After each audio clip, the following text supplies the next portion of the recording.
Once again, you're here and I'm here. And this is Kevin Johnson of Leverage Consulting, and you are listening to the Resilient Entrepreneur Podcast number 16. And today, what are we going to talk about? Well, let's talk about I don't have time for this. Not me, but you. I'm sure that in recent history, whether it's got to do with COVID-19, the changes that we're seeing before us, family, health, any number of things, I'm sure, I'm really actually willing to bet my lunch money that you have said sometime in recent history, I don't have time for this. And the real question with this is whether it's something where you're saying, I don't have time for this, and it's something that's repeated, something that you tend to have this issue on a regular basis. I don't have time for this. And in me working with clients, I hear this all too often. And really, when we start saying things like this, we usually start diagnosing and finding out, is this something that is a repeatable pattern, something that is an undesirable pattern that's either keeping you from your daily activities and the things that you're supposed to be doing, or is it keeping you from breaking through that glass ceiling and going on to another level? And for some of you, it might be what you're doing within your job. It might be in what you're doing as a manager, an owner, a leader.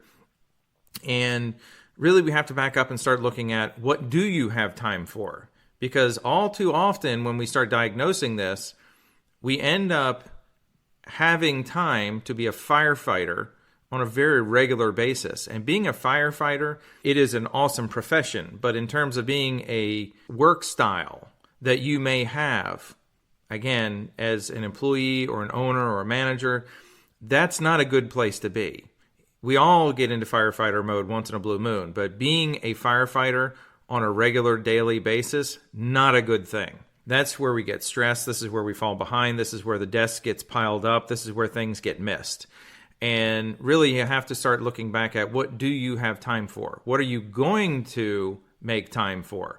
Because you have to start prioritizing the things that are going to matter in your own life, in your own career, your own job. And you have to start setting aside time for the things that are going to make a difference. And yes, I understand that, again, there are times where we have to put on that firefighter hat and we do have to solve problems. However, that should not be the 8-hour-a-day job. That should not be our sole existence, unless you are in customer service or you are in some type of profession where literally all you do is solve problems. But usually, even in doing that, many of my clients are solving problems for other people, their customers or clients, but that's not how we're supposed to run our business. So we need to look at how do we actually disrupt that pattern. And I want to, again, is any of you listening to this not for the first time, you know that I love analogies. And I'm sure that some of you are already coming up with the reasons why we're in firefighter mode or the excuses, really, why things aren't different.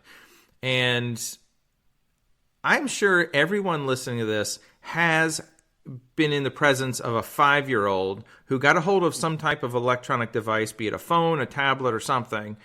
And even actually not even a 5-year-old. I have a couple friends that I remember hearing stories of 3-year-olds who get a hold of their parents' phone and they figure out how to unlock the phone with the code. And they figure out how to go in and change settings, or they figure out how to open up apps that they really don't want their kids opening. This is a 3-year-old. And then we want to make excuses about how we, as someone that might be 30s, 40s, 50s, or older, can't make change, can't figure things out. But yet a 3-year-old who can barely speak English or can barely speak at all, they're figuring out how to unlock an Apple iPhone or some type of Android phone. So I think it's safe to say that we're all better than a 3-year-old.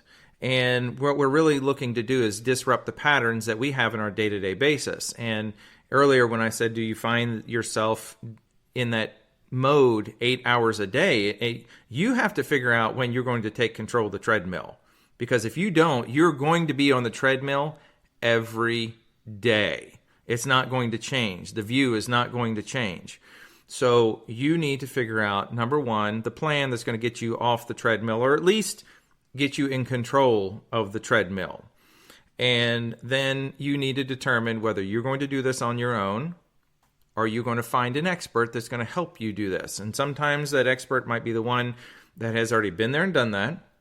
That expert might be someone who's already walked others through the same types of things in the past. It's someone who can be objective, help you be objective. And that's when we then start, once we have a plan, and if you need that expert to assist you in making those changes, then we need to figure out what we're going to do to make you consistent in those efforts. Because again, you're going to take control of the treadmill. And that point where you decide to take over control of that treadmill, that's the point at which you're going to start to see change. And I can guarantee you're also going to start to see some maybe discomfort, maybe in yourself. You may see discomfort in the people that are around you. But the thing you need to look at is whether the thing that you're doing to disrupt the pattern that's keeping you on that treadmill on a day-to-day basis, you need to keep track of whether that is moving you in the direction that you need to go.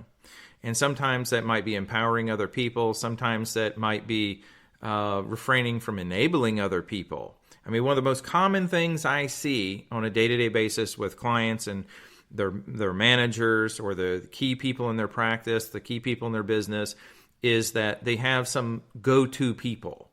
And the team members get conditioned to always going to that key team member. What should I do with this? What do you want me to do now? And those types of things, that's what keeps you on the treadmill. And when those team members are constantly coming to you, how do you have time to do your own job? So we have to retrain certain people, and it starts with you. It starts with you changing your patterns. It starts with you having a plan.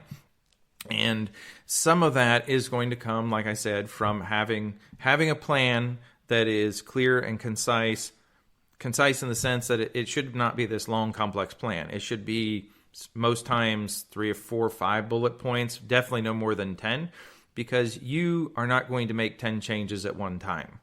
But you can easily start to make 2, 3 changes and start making those things into habits. And that's what I work with clients on, is finding out what are going to be those solutions to help you get off the treadmill, help you be productive. Because in the end, when you're in that firefighter mode, you're not creating your future. All you're doing is putting out fires as they come up on a day-to-day basis. You're not creating a future. What you are doing is just going to work every day and getting on that treadmill. And obviously, treadmills don't go places. So imagine yourself jumping off that treadmill and getting on whatever it is that you like, whether it's a new carbon fiber road bike, or it's some type of jet ski, or it's whatever, something else that's a whole lot more sexy than getting on a treadmill. Imagine yourself stepping off that treadmill and stepping onto or into some type of other vehicle that's going to get you where you want to be. That's the whole purpose of having a plan. That's the whole purpose of you having an expert that's going to help you, guide you, push you to get to that point where you want to be in the future. So when you decide to take control, call me. I'm here. I'd be happy to help. But as I've also said in other podcasts, if you have other questions, comments, things that you'd love for me to go over, some of the things that I have brought to you have already been brought to you by instances or scenarios that I've walked through with clients. Some of these things are things that have been sent to me. Happy to go over these with you, or even bring it up in a future podcast. But with that, my friends, that was the Resilient Entrepreneur Podcast number 16. If this one hit home for you, stay tuned for the next one, because I have a feeling that one might hit home as well.